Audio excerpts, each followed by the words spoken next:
No, I see no evidence for any of it. If anything, Ukrainian morale is at an all-time low right now. People are the population. Again, yesterday I was shown evidence that there are fewer than 20 million Ukrainians left in Ukraine.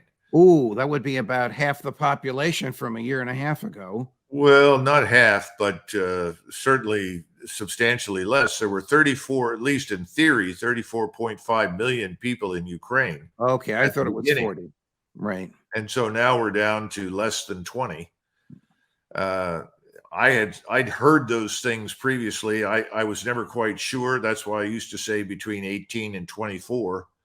But now I'm told that it's very definitely below 20 million. And again, everybody leaving makes it abundantly clear when they come out, at least the ones we interviewed that go west, and that means about 10 plus million, that they're not coming back.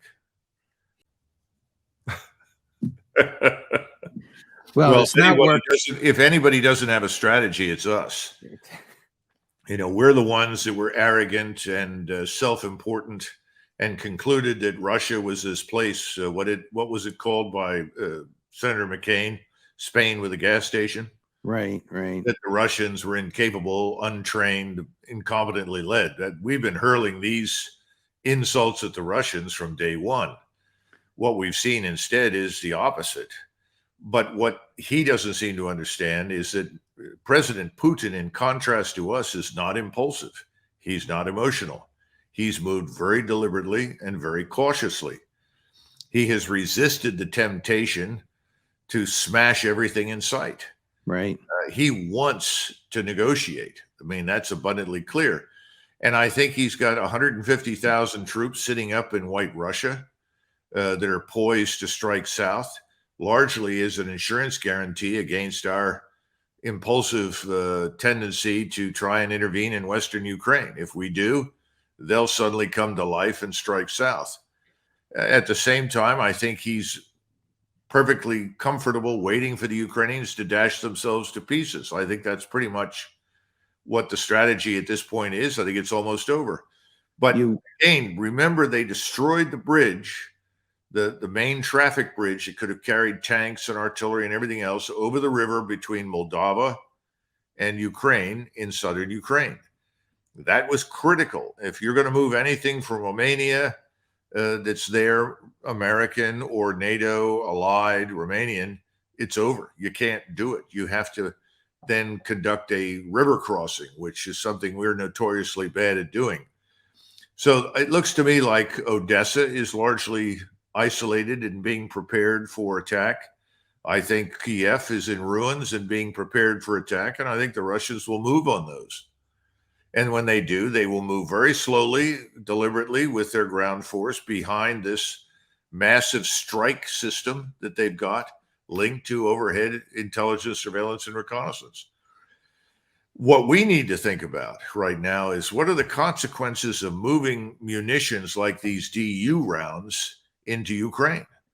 Now, we haven't poisoned the entire portion of eastern Ukraine, but I think we can say with some certainty right now that the DU rounds have created radiation because they were detonated along with the large DU is depleted uranium. Depleted uranium, yeah. And it's not that you're going to go over there and immediately contract cancer, but it's not the gamma radiation that's getting a lot of attention. It's really the alpha particles. As these particles settle from the atmosphere down in the Ukrainian soil in the vicinity of that Helminsky ammunition storage area, it could be 10 or 15 years before you can farm in that soil. And that's tragic, since that's some of the best soil in the world. Now, that's only maybe a 50 square mile area, but that's still significant. Do we use depleted uranium, or did this come from the British?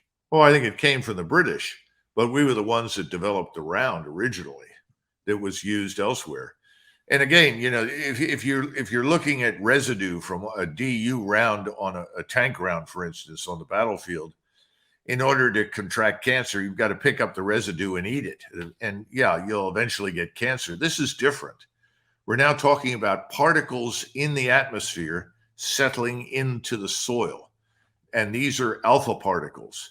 Those things will be gone in 10 or 15 years. But for the moment, in the vicinity of that ammo storage area, the soil is not permanently, but contaminated for 10 to 15 years. If I were sitting in Kiev right now, I would be very concerned about that. Well, why would Kiev even bring something this dangerous and suicidal into the military theater? There's an easy answer to that question. It's called desperation. They're desperate. I mean, how many hundreds of thousands of people have they lost? We're now seeing people finally admit publicly in a series of publications, well, we've had at least 300,000 Ukrainian dead in terms of soldiers. I think it's much higher now. I think it's probably closer to 350,000. I don't know how many thousands of civilians have ended up being collateral damage as a result of these Russian strikes. The Russians have tried to avoid that. They have not deliberately killed civilians. That's a lot of nonsense. But the point is, a war is a war. And if you're going to destroy a Patriot missile battery in the vicinity of Kiev, which is effectively what has just happened, you're going to end up killing some people that are nearby. They're civilians. Right. You're obviously going to kill contractors. I'm sure we probably lost some people who were there under contract. We will have a neutral Ukraine. Ukraine is not going to join NATO. And if Ukraine is to exist at all, it will have to be neutral. Eventually, people in Warsaw, Lithuania, Latvia, Estonia, Slovakia, Hungary, Romania, the people that border this place, they're all going to say, it's time to stop. The Russians are winning. They're going to get what they want. Do you think the Western Europe and the more sensible people in the Biden administration are getting tired of the war? There's no one sensible at the national level in places like Berlin, Paris, London. Forget it. They've lost their minds. The same thing is true, sadly, in Helsinki, Stockholm, Oslo. They're out of touch with reality. The populations are different. The Germans have had it with this ridiculous war. They don't want any part of it. They don't want to send any soldiers over there. They're not sure they want to send any equipment. I think if you'd have put it in a referendum in Germany to begin with, and people had been allowed to tell the truth, I don't think a single German tank would have ever reached Russia. I mean, imagine sending tanks with the German Iron Cross painted on the side into Russia at this point. It's insane. Right. The Germans know that. They don't want anything to do with that. The Poles were the outliers, and here's the good news. The Polish population is turning against this whole thing. They're overwhelmed with millions of Ukrainian refugees. They talk about being Ukrainianized. You know, this is not going down well. I think the populations, if they get their way, will stop it.